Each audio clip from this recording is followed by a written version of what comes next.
চ্যানেলটা খোলার কি দরকার ছিল? অটিস্টিক হয়েছে বলেই তার বাবা মার জীবনের সমস্ত কিছু শেষের ওষুধ 4 বছরের বাচ্চাকে দিচ্ছি, মানে বাবা মার মানে জাস্ট মরে যাওয়ার মতো অবস্থা। অটিজম নিয়ে কিন্তু বিশাল বড় ব্যবসা চলছে। কোনো ওষুধ খাইয়ে কোনো অপারেশন করে রাতারাতি অটিজম ঠিক হয়ে যায় না।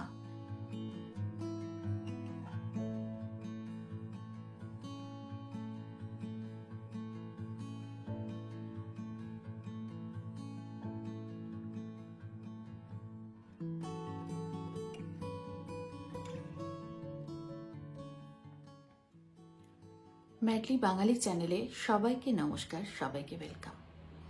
আমি রেশমি। আমাদের চ্যানেলের সাবস্ক্রাইবারের সংখ্যা 5804 এই মুহূর্তে।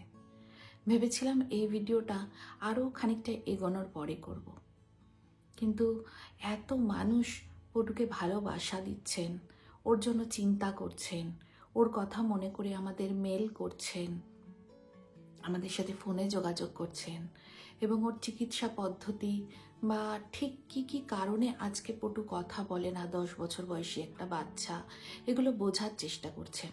তাই ভাবলাম এই বিষয়ে ডিটেলে একটা ভিডিও করা আমাদের বড্ড দরকার। কারণ পটু ম্যানকে মুখ করে আমরা সোশ্যাল মিডিয়ায় যখন একটা চ্যানেল খুলেছি, হ্যাঁ, পটু ম্যানই আমাদের চ্যানেলের মুখ। কারণ আমাদের চ্যানেল খোলার উদ্দেশ্যটাই ছিল পটু ম্যান আর পটু ম্যানের মতো অসংখ্য বাচ্চা যাদের এই সমাজ আজও পাগল ভাবে, বাবা মার দোষে এই ধরনের বাচ্চা জন্মেছে ভাবে, বা কিছু বয়স পেরিয়ে যাওয়ার পরেও তার যখন উন্নতি দেখে না, সে যখন সমাজের মূল স্রোতে মিশে যেতে পারে না, তখন মনে করে বাবা মাই সঠিকের প্রতিপালন করতে পারেনি। তো সেই রকম একটা চিন্তা ভাবনার থেকেই তো আমরা এই চ্যানেলটা তৈরি করেছিলাম, যাতে ওদেরকে রোজ রোজ মানুষজন দেখেন এবং ওদেরকে সমাজের মূল স্রোতে আত্মস্থ করে নিতে পারেন। তো আজকে পটু ম্যান যখন আমাদের এই চ্যানেলের মূল মুখ, যার জন্য এই চ্যানেল খোলা, তো তাকে নিয়ে যখন এত কৌতূহল মানুষের মধ্যে, এত ভালোবাসা, তাকে নিয়ে চিন্তা ভাবনা করছেন, নিজেদের বাড়িতে ফ্যামিলি মেম্বার্সদের সাথে আলোচনা করছেন যে পটুর জন্য কোনটা করা গেলে পটুর একটু উন্নতি হয়, তো আমারও মনে হলো যে এখানেই আমার দায়বদ্ধতা আছে সবাইকে সবটা জানানোর, যে আজকে পটু 10 বছর বয়স কথা বলে না কেন, ওর কি কি চিকিৎসা হয়ে এসছে এতদিন অবধি, এবং ওর ভবিষ্যৎটাই বা কীরকম হবে, সেই ভবিষ্যৎ নিয়ে আমরা মা বাবা হিসাবে কি কি পরিকল্পনা করেছি, এগুলো একটু জানানো উচিত। যারা পটুকে ভালোবাসেন তাদের তো মনে একটুখানি ভালো লাগা আসবে যে হ্যাঁ, এই কাজগুলো পটুর সঙ্গে হয়েছে, এইভাবে পটুকে ভালো করার চেষ্টা করা হয়েছে। তার সঙ্গে আরও একটু উপকার হবে সেই বাবা মায়েদের যাদের বাচ্চারা নতুন নতুন হয়তো কয়েক বছরের মধ্যে ধরা পড়েছে যে অটিজম আছে, তারা ঠিক কোন কোন জিনিসগুলো করতে পারেন এবং আমাদের ভুল থেকে কিভাবে শিক্ষা নিতে পারেন। তো সেই কারণে আজকে এই ভিডিওটা করছি। আমাদের পুরো অটিজম জার্নিটা এর মধ্যে থাকবে। পটুর জন্ম হয় 2014 সালে, 2014, 29 অগস্ট। পটু জন্মের পর থেকে একেবারে আর 5টা বাচ্চার মতো নর্মাল ছিল। ওর সমস্ত মাইলস্টোন ঠিক ঠিক সময় হয়েছিল। সেই ঘাড় শক্ত হওয়ার থেকে শুরু করে বসা, হামাগুড়ি দেওয়া, ব্যাবলিং শুরু করা, সমস্ত কিছু। 8-9 মাসের পটু যথেষ্ট মা মা, দাদা, বাবা, কাকা এই সমস্ত বলতো, আর বাকি সমস্ত কিছু হাঁটা চলা সব কিছু ঠিক ছিল একদম। আমাদের মনেও কোনোদিনও কোনো সন্দেহ আসেনি। প্রসঙ্গত বলে রাখি, পটু আমাদের বাড়িতে মানে অনেক দিন পর একটা বাচ্চা হয়েছে, এরকম একটা বাচ্চা ছিল। আমার বাপের বাড়িতেও আমার দিদির মেয়ে থেকে পটুর গ্যাপ হচ্ছে প্রায় 14-15 বছরের। আর আমার শ্বশুর বাড়ির দিকেও এইরকমই ছোট্ট বাচ্চা ছিল না, তো সবাই স্বভাবতই খুবই আদরের, এবং আমরা অনেক দিন পর একটা ছোট্ট বাচ্চা, সদ্যজাত বাচ্চাকে সবাই মিলে বড় হতে দেখছিলাম, সেরকম একটা। তো 2014 সালেও হয়। ওর যখন 22 মাস বয়স, ততদিন অবধি আমাদের মনে একবারও স্ট্রাইক করেনি, এবং 10 বছর আগে আমাদের অটিজম টার্মটা সম্বন্ধেও কোনো ধারণা ছিল না, এটাও একটা কথা। তোর 22 মাস বয়সে আমরা একদিন ওর ভ্যাকসিনেশনের জন্য ওর রেগুলার যে পেডিয়াট্রিশিয়ানের কাছে আমরা যেতাম সেখানেই আমরা গেছিলাম। উনি হঠাৎ করে সেদিন আমাদেরকে কোনো কারণে, আমি জানি না, উনি তো ডাক্তার, ওনার হয়তো কোনো কারণে কোনো কিছু দেখে সন্দেহ হয়েছিল, আমাকে জিজ্ঞাসা করেছিলেন যে ও বাবা দাদা কাকা বলছে গো? যে হ্যাঁ বলে। তোমাকেই বলে? মানে মিনিংফুলি বলে কিনা? যে সেটা তো খেয়াল করিনি। আমরা তো ভাবছি সব কিছু মাইলস্টোন ঠিক ঠিক হচ্ছে, তো এটাও হয়ে যাবে। অলরেডিও ব্যাবলিং করে যথেষ্ট, সারাদিন কখনো চুপ থাকে না এরকম বাচ্চা। ও নাম ধরে ডাকলে আসে। তখন আমি একটুখানি আটকে গেলাম যে আমি তো কখনো ওকে দূর থেকে নাম ধরে ডাকিনি। ও তো সবসময় আগলে রাখা বাচ্চা, সবসময় কারো না কারোর সঙ্গে আছে, হয় দাদু ঠাকুমার সঙ্গে আছে, নয়তো আমার সঙ্গে আছে। আমি ঠিক আছে, আমি লক্ষ্য করে জানাবো পরের দিন, পরের ভিজিটে। এই বলে বাড়ি চলে আসি। সেদিন সেরকম কিছু হয়নি। 22 মাস বয়স তখন পটুর। তারপরে কয়েকদিন ধরে আমি একটুখানি ওকে অন্য ঘর থেকে ডেকে আই কন্ট্যাক্ট কতটা করছে এগুলো নিয়ে একটুখানি বেশি মনোযোগ দিলাম আর কি। আর তখন আমার মনে হলো যে হ্যাঁ, ও তো মিনিংফুলি বাবা মা বলছে না, অন্য ঘর থেকে ডাকলে আসছে না। আর আই কন্ট্যাক্টটাও যেন একটু কম অন্য বাচ্চা। তখন আমি মনের মধ্যে ভাবছি যে আমার ভাইপো ভাইজি বোনঝি ওরা এই বয়সটা কীরকম ছিল। অনেকগুলো দিনের পার্থক্য, অতটা পরিষ্কার করে মনেও নেই, ভাবার চেষ্টা করেছিলাম। তারপরের ভিজিটে আমি যখন গেলাম আরও 1 মাস 1.5 মাস পরে ডাক্তারের কাছে, তখন আমি গিয়ে বললাম যে না, ও মিনিংফুলি বাবা মা বলে না, আই কন্ট্যাক্ট যথেষ্ট কম, এবং নাম ধরে ডাকলে অন্য ঘর থেকে ও আসে না। সামনে হয়তো ডাকলে ফিরে তাকায়, কিন্তু অন্য ঘর থেকে ডাকলেও আসে না। তখন কিন্তু ও অলরেডি হাঁটা চলা শুরু করে দিয়েছে, তাও আসে না। তখন উনি আমাদেরকে একজন দমদমেরই ডেভেলপমেন্ট পেডিয়াট্রিশিয়ান নন্দিতা চ্যাটার্জি, ওনার একটি সংস্থাও ছিল তখন, থেরাপি করানো হতো, তো ওখানে পাঠালেন। ওখানে আমরা অ্যাপয়েন্টমেন্ট নিলাম, গেলাম। যাওয়ার পরে তখন ওর অলরেডি 23-24 মাস মতো বয়স, মানে প্রায় 2 বছর। তো উনি দেখে বললেন যে আমার তো কিছু রেড ফ্ল্যাগস লাগছে, অটিজম আমি এখনই বলতে পারবো না, তবে তোমরা যেটা প্রথমেই করো, ওকে একটা প্লে স্কুলে ভর্তি করো। ছোট বাচ্চাদের সঙ্গে থাকলে, অন্য বাচ্চাদের সাথে মিশলে অনেক সময় অনেক কিছু ওভারকাম হয়ে যায়, বা ওর যদি কোনো প্রবলেম না থেকে থাকে তাহলে ও মূল স্রোতে মিশে যেতে পারবে। তো সেটা তোমরা দেখো। আমরা তৎক্ষণাৎ ওকে দমদমেরই একটি ছোট বাচ্চাদের স্কুল, মিল্কি ওয়ে নাম ছিল সম্ভবত, ওখানে ভর্তি করি। ওখানে বেশ 3-4 মাস যাওয়ার পরেও আমরা লক্ষ্য করি যে না, ও কিন্তু অন্য বাচ্চাদের প্রতি মোটেও ইন্টারেস্টেড নয়, এবং ও বাড়িতে তখনও কথা বলে না। অন্য বাচ্চাদের সাথে অতগুলো সময় কাটিয়ে এসেও ওর মানে স্পিচের কোনো উন্নতি হয়নি, এবং আই কন্ট্যাক্টও যথেষ্ট কম। আমরা স্কুলেও জানিয়ে রেখেছিলাম যে এরকম একটা অটিজম সম্বন্ধে সন্দেহ করা হচ্ছে, তো আপনারা সেইভাবে কেয়ার দেবেন এবং লক্ষ্য করে আমাদেরকে ফিডব্যাক দেবেন। তো স্কুলের যিনি ম্যাডাম ছিলেন উনিও আমাদেরকে ভীষণ হেল্প করেছিলেন ওই সময়, এবং উনি জানিয়েছিলেন যে হ্যাঁ, ও এই কাজগুলো করছে না যেটা নর্মাল বাচ্চারা করে। তখন আমরা ওনার কাছে আবার যাই, এবং তখন ওর থেরাপি শুরু হয়। ওর therapy, speech therapy, occupational therapy আর স্পেশাল এডুকেশন, এই 3টে ওনারা বলেন তখনই শুরু করতে, কোনো রকম অ্যাসেসমেন্ট ছাড়াই, কারণ তখন পটু মাত্র 2 বছর বয়স আর কি। তারপরে বেশ কিছুদিন থেরাপি চলে, থেরাপিস্টের গণ্ডগোলও থাকে কিছু, মানে আসে না বা ডেট পাওয়া যায় না।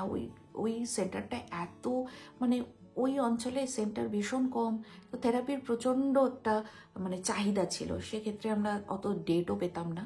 এই করতে করতে পটুর 3 বছরের জন্মদিন হয় 2017 সালে। আমরা ওর জন্মদিনের কয়েক দিনের মধ্যেই পুনেতে মুভ করি ছন্দকে চাকরি সূত্রে। এবং পুনেতে মুভ করার পরে যেটা হলো যে আমরা সেরকম ভালো থেরাপি কিছুই পেলাম না। বড় যে সমস্ত থেরাপিস্ট ছিল তাদের কোনো রকম স্লট পাওয়া গেল না, এবং আমরা ছোট ছোট যে সমস্ত থেরাপিস্টের কাছে গেলাম সেখানে একটা প্রচণ্ড ভাষার সমস্যার মধ্যে পড়লাম, কারণ পটু ছোটোর থেকেই বাংলার মধ্যে বড় হয়েছে, 3 বছর বয়স অবধি বাড়িতেও বাংলা শুনেছে, স্কুলেও বাংলা শুনেছে। আমি খুঁজে খুঁজে, ছন্দক তখন নতুন অফিস, নতুন শহর, একেবারেই মানে পেরে উঠতো না। তো আমি প্রথম দিন আমার মনে আছে, আমরা তখন ওয়াগলিতে থাকতাম পুনের, খারাডিতে একজন স্পিচ থেরাপিস্টের কাছে গেলাম পটুকে নিয়ে। উনি হিন্দি, ইংলিশ আর মারাঠি বলেন, বাংলার তো কোনো প্রশ্ন নেই। উনি পটুকে দেখলেন, কিছু ওরাল এক্সারসাইজ দিলেন, 3 বছর কয়েক মাস, 1-2 মাস বয়সে আর কি। এবং উনি যেটা বললেন যে ভাষার সমস্যাটা তো একটা আছে, তোমরা বাড়িতে হিন্দি বলো এবং ওর এই ওরাল যে ম্যাসাজগুলো যেগুলো আছে, অ্যাক্টিভিটিগুলো, ওগুলো করাও, ওকে স্ট্র দিয়ে খেতে শেখাও। স্ট্র দিয়ে খেতে শেখাতে হয় কারণ নর্মাল যে সমস্ত আমাদের বাচ্চা হয়, আমার ভাইপো ভাইজি, আমরা দেখেছি ওরা খেলার ছলে বড়দের নকল করতে করতে এমনিই শিখে যায়। পটুকে শুধুমাত্র স্ট্র দিয়ে যে টেনে খেতে হবে এইটুকু শেখাতেও আমার 6 মাস সময় লেগেছিল। সেই গ্লাসের মধ্যে একটা প্লাস্টিকের স্ট্র কেটে ঢুকিয়ে ওর নাকটা বন্ধ করে এইভাবে, মানে সে বড় পরিশ্রম। এবং 6টা মাস পর পটু প্রথমবার স্ট্র দিয়ে টেনে একটুখানি জল মুখের মধ্যে ঢুকিয়ে নিয়েছিল। সে যে কি চরম আনন্দের দিন ছিল আমার জন্য। যাই হোক, তো উনি এগুলো বলেছিলেন স্পিচ থেরাপিস্ট, এবং তার সঙ্গে এটাও বলেছিলেন যে ওকে আগে অকুপেশনাল থেরাপি করাও, ও আগে বসতে শিখুক, ও কনসেন্ট্রেট করতে শিখুক, ওর সিটিং টলারেন্সটা আসুক, নইলে স্পিচ থেরাপি করানো সম্ভব নয়।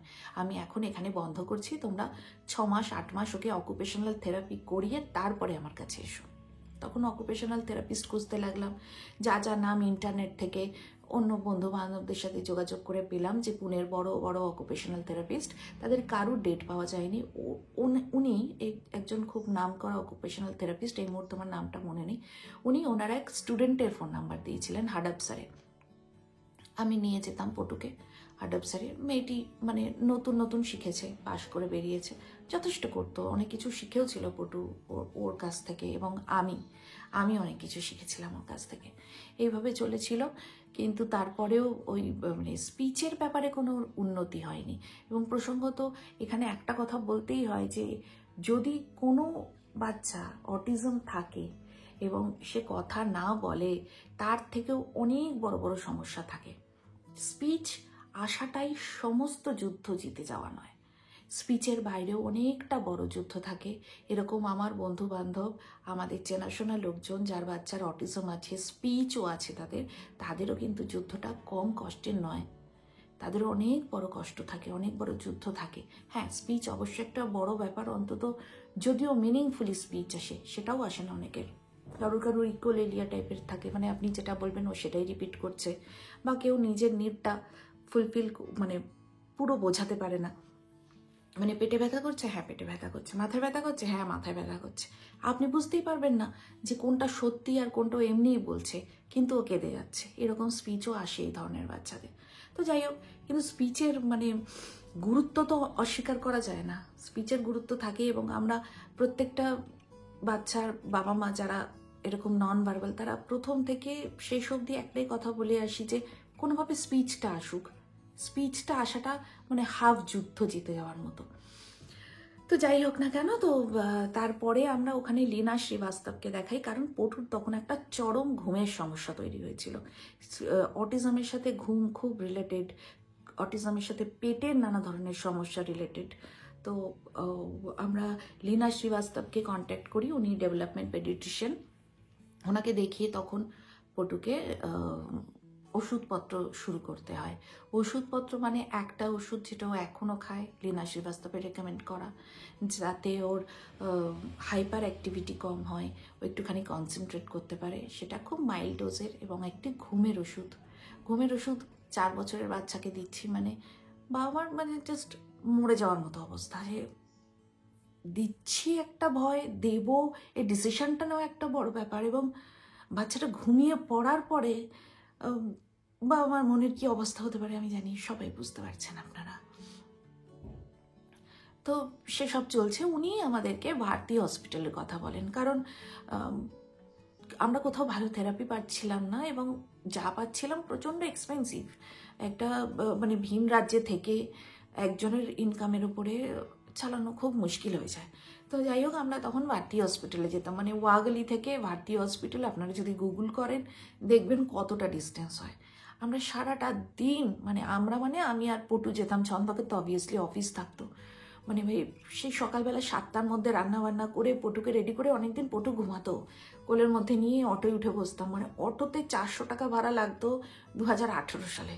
তাহলে বুঝুন দূরত্বটা কতটা। আমার এক্স্যাক্টলি মনে নেই, তবে মনে হয় আপ ডাউন আমাদের 54 কিলোমিটার হতো, আপ ডাউন মিলিয়ে একদিনে। তো এরকম যেতাম সপ্তাহে 2 দিন, স্পিচ থেরাপি, অকুপেশনাল থেরাপি, আর কখনো কখনো বিহেভিয়ারাল থেরাপি। 2-3টে বিল্ডিংয়ের মধ্যে ভাগ ছিল, ঘুরে ঘুরে মাঝখানে একটু একটু গ্যাপ হতো। সরকারি টাইপের হসপিটাল যেরকম হয়, কুপন কেটে লাইন দিয়ে দেখানো, মাঝখানে পটু ডাইপার চেঞ্জ করা, খাওয়ানো, ওর নানা রকমের অসুবিধায় সেগুলো ফেস করা। আমার কষ্টের কথা আমি এখানে বলতে আসিনি, সেগুলো বলবো না আমি জীবনেও কোথাও। তো আমি শুধু বলছি যে কী কী থেরাপি, কী কী চিকিৎসার মধ্যে দিয়ে আমরা গেছি, কোনটা ফলপ্রসূ হয়েছে, কোনটা একেবারে ভণ্ড, পয়সা নষ্ট হয়েছে, এই ব্যাপারগুলো আমি বলতে চাই। তো এরকম ভারতী হসপিটালের ওর থেরাপি করাতাম, খুব একটা উন্নতি হয়নি, কারণ ভারতী হসপিটালে স্পিচ থেরাপি যারা করাতো তারা একেবারে ইন্টার্ন, মানে নিজেরাও শিখছে, তো হয়তো মারাঠি বলে ফেলছে বলতে বলতে, ইংলিশ বা হিন্দিতে ওরা স্টিক করছে না। আপনা বি বল সে খেলেগা, এই টাইপের কথাও বলতো স্পিচ থেরাপিস্ট। আমার খুব একটা ভালো লাগতো না। অকুপেশনাল থেরাপিস্ট, উনি খুব সিনিয়র ম্যাডাম ছিলেন, খুবই ভালো করাতেন, অনেক কিছু উন্নতি হয়েছে পটুর ওনার থেকে। আর বিহেভিয়ারাল থেরাপি মাসে 1 দিন হতো। পাঞ্জাবি ভদ্রমহিলা যথেষ্ট ভালো ছিলেন, আমাদেরকে অনেক ভালো জিনিস শিখিয়েছেন উনি। এই করতে করতে ছন্দকের চাকরি চেঞ্জ হয় এবং আমরা ব্যাঙ্গালোরে শিফট করি। তখন তো মানে মনে হয়েছিল হাতে চাঁদ পেয়েছি। ব্যাঙ্গালোরে শুনে এসেছি যে নিম্যান্স আছে, দারুণ দারুণ সব থেরাপি সেন্টার আছে, এবার আমার ছেলে ভালো হয়ে যাবে, এবার সব ভালো হবে, এরকম একটা মন নিয়ে আমরা ব্যাঙ্গালোরে এসেছিলাম। আমরা আসার পরে মানে 20 দিনও ওয়েস্ট করিনি, মোটামুটি একটা বাড়ি ভাড়া খুঁজে ঘর বাড়ি একটু সেট আপ করেই আমরা থেরাপি, আমরা ডক্টর এই সমস্ত খুঁজতে লেগে পড়েছিলাম। তো সমস্ত থেরাপি সেন্টার ঘুরে ঘুরে ঘুরে ঘুরে আমরা যেটা ঠিক করলাম যে অনেকগুলো থেরাপি সেন্টারে গেলাম, খুব খারাপ অভিজ্ঞতাও কিছু জায়গায় হলো, আর টাকা পয়সা তো একটা ব্যাপার আছেই, কিন্তু তারপরেও আমরা তখন বাড়ি ভাড়া এবং খাওয়ার জন্য যা খরচা করতাম তার থেকে অনেক বেশি খরচা করতাম পটুর থেরাপিতে। মানে 2019-এ পার মান্থ আমরা 40 থেকে 45 হাজার টাকা শুধু ওর থেরাপিতে খরচা করতাম। ওর ওষুধপত্র, খাওয়া দাওয়ার, মানে স্পেশাল যে খাওয়া দাওয়া, ওর নানা রকমের গ্লুটেন অ্যালার্জি। ও একটা কথা আমি বলতে ভুলে গেছি, কলকাতায় থাকাকালীন আমরা কেতন প্যাটেলকে দেখিয়েছিলাম। কেতন প্যাটেল, যাদের বাচ্চার অটিজম আছে তারা এই নামটার সাথে পরিচিত। কেতন প্যাটেল হোমিওপ্যাথি চিকিৎসা করেন এবং তার ভারত জোড়া নাম, হয়তো বিশ্বজোড়াও নাম। তার কাছ থেকে আমরা ওষুধ নিয়েছি, রিলিজিয়াসলি ফলো করেছি, কোনো ফল পাইনি, একেবারে ওয়েস্ট, আমি এটা বলে রাখলাম। তো যাই হোক, এবার ব্যাঙ্গালোরের প্রসঙ্গে আসি। ওকে আমরা ক্রিয়েটিভ স্মাইল বলে ব্যাঙ্গালোরেরই একটি থেরাপি সেন্টারে অ্যাডমিট করালাম। সপ্তাহে 5 দিন, প্রত্যেক দিন 2 ঘন্টা করে ওর 1-to-1 ABA থেরাপি হয়েছিল। এটা প্রায় 1 বছর চলেছিল। তারপরে লকডাউন শুরু হয়। তো সেই থেরাপিতে এবং তার সঙ্গে আমরা হিরাল ম্যাডামের রাইজ অ্যান্ড শাইন বলে একটা খুব বিখ্যাত একটা অকুপেশনাল থেরাপির সংস্থা আছে এখানে, তো সেখানে ওর অকুপেশনাল থেরাপিও হতো। এবং বলা বাহুল্য এগুলো সবই খুব এক্সপেন্সিভ, মানে কতটা এক্সপেন্সিভ আমি এখন সেই প্রসঙ্গে যাচ্ছি না।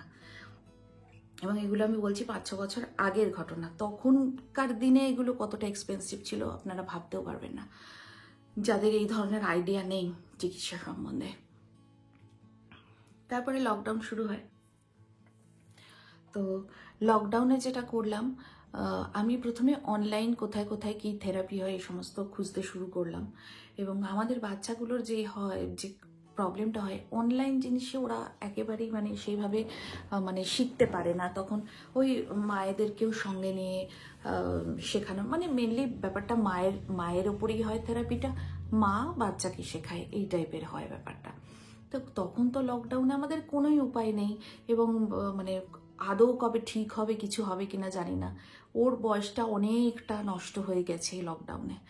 তো লকডাউনের শুরু থেকেই আমরা বিভিন্ন সংস্থার থেকে অনলাইন থেরাপি নিতাম, যার মধ্যে একটা কথা এখন উল্লেখ না করলেই নয়, সেটা হচ্ছে আমাদের পশ্চিমবঙ্গেরই গোবরডাঙ্গা বলে একটা জায়গা আছে, সেখানে অমৃতা বলে একটি আমারই সমবয়সী মেয়ে আছে, মা আছে, যে বুরুনের মা, বুরুন স্পেশাল চাইল্ড। সে একটি এই ধরনের থেরাপি সেন্টার চালায়, সেখান থেকেই আমি যোগাযোগ করি এবং আমাকে না জেনে অমৃতা কিন্তু সাহায্যের হাতটা বাড়িয়ে দিয়েছিল। এটা আমি বারবার স্বীকার করি এবং লকডাউনে ওটা আমার খড়কুটোর মতো ছিল। তো অমৃতা আমাকে সুজাতা ম্যামের সাথে যোগাযোগ করিয়ে দেয়। সুজাতা ম্যামের থেকে আমি বেশ কিছুদিন থেরাপি নিই। পরে আমারই নিজের কারণে আমি সেই থেরাপি কন্টিনিউ করতে পারিনি, কারণ আমরা তখন অগস্ট মাস, মানে মার্চ থেকে তো লকডাউন শুরু হয়েছিল, অগস্ট অবধি ওনার কাছ থেকে আমরা থেরাপি নিয়েছিলাম। অগস্টে আমরা কলকাতা যাই, বেশ অনেক দিন ছিলাম। এবং কলকাতায় গিয়ে কি হয়, মানে টেম্পারেচার অনেকটা পার্থক্য। তখন পটু দীর্ঘদিন অসুস্থ ছিল এবং থেরাপিতে কোনো রকম মানে ওকে বসানোর মতো অবস্থা ছিল না ল্যাপটপের সামনে, তো তখন আমাকে ডিসকন্টিনিউ করতে হয় ব্যাপারটা। ফেরার পরে আমি নিজে একটা ট্রেনিং নিই, যেই ধরনের বাচ্চাদের একটা ওয়ার্কশপ হয়েছিল অনলাইন, সেই ওয়ার্কশপে আমি পার্টিসিপেট করি এবং আমি বোঝার চেষ্টা করি কিভাবে আমরা মায়েরাই ওর থেরাপি করাবো, সেগুলো সব ওর ওপর অ্যাপ্লাই করেছি আমি জীবনে। আর তারপরেও আমি কলকাতারই ভাবনা বলে একটি স্পেশাল স্কুল ছিল, তার স্যার ছিলেন অমল স্যার, ওনার কাছ থেকে আমি দীর্ঘদিন থেরাপি নিয়েছি লকডাউনে। তারপর লকডাউন ঠিক হয়ে যাওয়ার পরে, কারণ আমরা লকডাউনের জাস্ট আগেই বৈদেহীতে পটুর জন্য অ্যাডমিশন নিয়েছিলাম, তো লকডাউনটা যখন উঠে গেল তখনই বৈদেহী খুললো এবং ওর স্কুলটাও শুরু হলো। তখন থেকে আমরা অনলাইনগুলো বন্ধ করলাম এবং অফলাইন মানে স্কুলে পাঠানো শুরু করলাম। বৈদেহীতে যেটা হলো যে ওখানে কোনো রকম মানে স্পিচ থেরাপি সেইভাবে কিছু আসতো না। স্পিচের জন্য আমরা বৈদেহী হসপিটালে যোগাযোগ করেছিলাম এবং অকুপেশনাল থেরাপির জন্য। অকুপেশনাল থেরাপি আমরা যখন থেকে বৈদেহী স্কুল পটু যেত তখন থেকেই আমরা বৈদেহী হসপিটালে অকুপেশনাল থেরাপিও করাতাম ওর জন্য সপ্তাহে একদিন। আর স্পিচের জন্য আমরা যোগাযোগ করেছিলাম, তখন আমাদেরকে বলা হয়েছিল ওর যেহেতু তখন 6+ বয়স হয়ে গেছে, তো ওর আর স্পিচের ব্যাপারে ওনারা কিছু করতে পারবেন না, ওকে অল্টারনেটিভ কমিউনিকেশনের জন্য ভর্তি করতে বলেছিলেন, যেটা আমরা তখনই করতে চাইনি। এইভাবে তো বছর 3 চললো। তার সঙ্গে আমরা বাড়িতে স্পিচ যা জানতাম সেগুলো করিয়েছি, স্কুল থেকে যা বলেছে করেছি, স্পেশাল এডুকেশন, অকুপেশনাল থেরাপি এসব দিয়েই চলেছিল।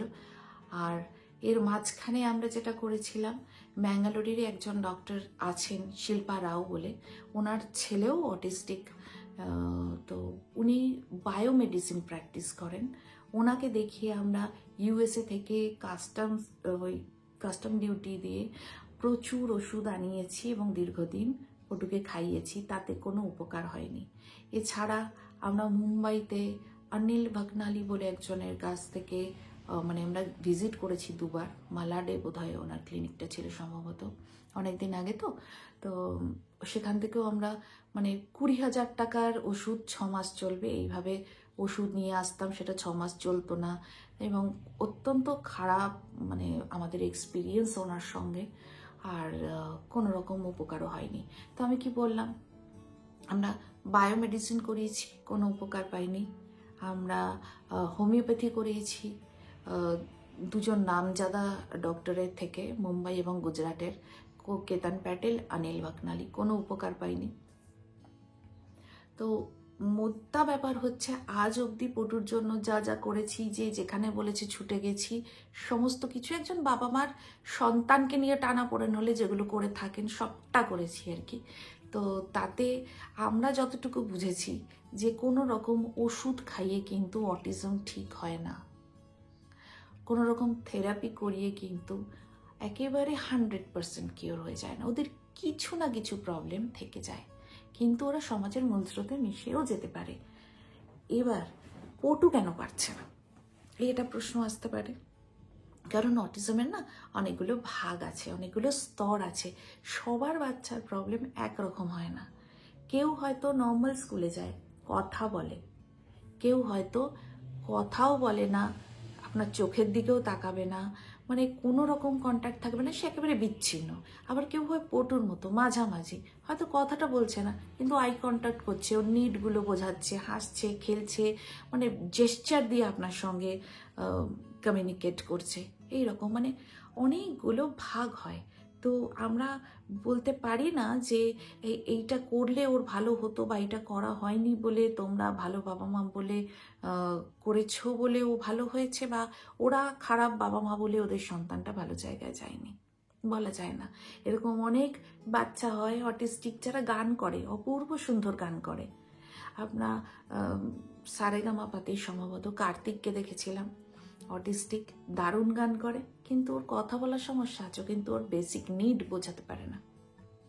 কথা বলা মানে স্পিচ আর ল্যাঙ্গুয়েজের যে পার্থক্যটা আর কি, সেটা কিন্তু থেকে যায় অনেক ক্ষেত্রেই। স্পিচ আসলেও ল্যাঙ্গুয়েজ আসে না। আজকে আমি এতগুলো কথা বললাম তার দুটোই কারণ।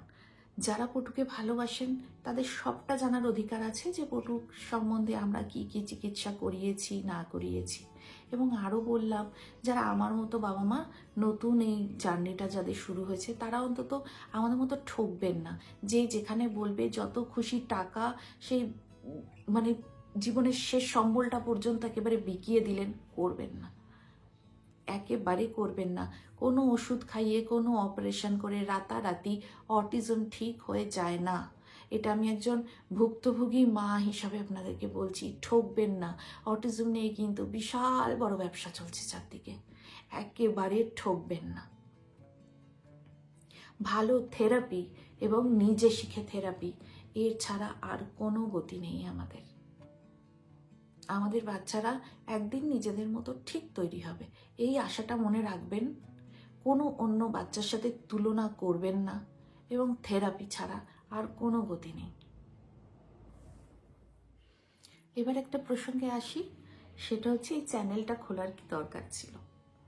এই চ্যানেলটা খোলার একটাই মাত্র দরকার ছিল যে সবার জীবনে কিন্তু সবাই কাছ থেকে অটিস্টিক বাচ্চাদের দেখতে পায় না। দেখতে পায় কখন? হঠাৎ করে একটা রেস্টুরেন্টে গিয়ে, একটা বিয়ে বাড়িতে গিয়ে, একটা কোনো গ্যাদারিংয়ে গিয়ে একটা বাচ্চা কাঁদছে, যে যথেষ্ট বড় বয়সী, যার হাঁ হাঁ করে চিৎকার করে কাঁদার মতো বয়স নয়, তাও কাঁদছে। একটা বাচ্চা হাত মানে হ্যান্ড ফ্ল্যাপিং করছে, বা অন্য বাচ্চাদের সাথে মিশছে না, একটু আলাদা, একটু অন্যরকম চোখের মধ্যে হঠাৎ করে লাগে। তখন সাধারণ মানুষের কি মনে হয় যে এই বাচ্চাটা কি প্রবলেম? প্রথমে চিৎকার করে কাঁদলে রেস্টুরেন্টে গিয়ে মনে করে মিসবিহেভ করছে, বাবা মা ঠিক করে মানুষ করতে পারেনি। সে যদি কথা বলে তাহলে তো ছেড়েই দিন, এমনিতেই ইনভিজিবল ডিসেবিলিটি বলা হয় অটিজমকে। তারপরে কথা বলতে পারলে তো ধরেই নেওয়া যায় বাচ্চাটা অসভ্য এবং বাবা মা তাকে ঠিক করে মানুষ করতে পারেনি, সেই কারণে সে কোনো একটা জায়গায় গিয়ে এই ধরনের অসভ্যতামি করছে। তো আমার চ্যানেলটা খোলার মানে উদ্দেশ্যটাই এটা ছিল যে যারা অটিস্টিক বাচ্চাদের খুব কাছ থেকে দেখেন না, সচরাচর দেখেন না, হঠাৎ করে দেখলে এই ধরনের চিন্তাভাবনা মাথায় আসতে পারে, এবং যারা মানে পাড়ায় দেখেন, একটুখানি আমাদের বাংলার কিছু মানুষজন আছেন যারা এখনো পাগল মনে করেন, বাচ্চাটা পাগল, বা স্পেশাল স্কুলকেও পাগলের স্কুলে পড়ে, এই ধরনের মানুষজনও আছেন।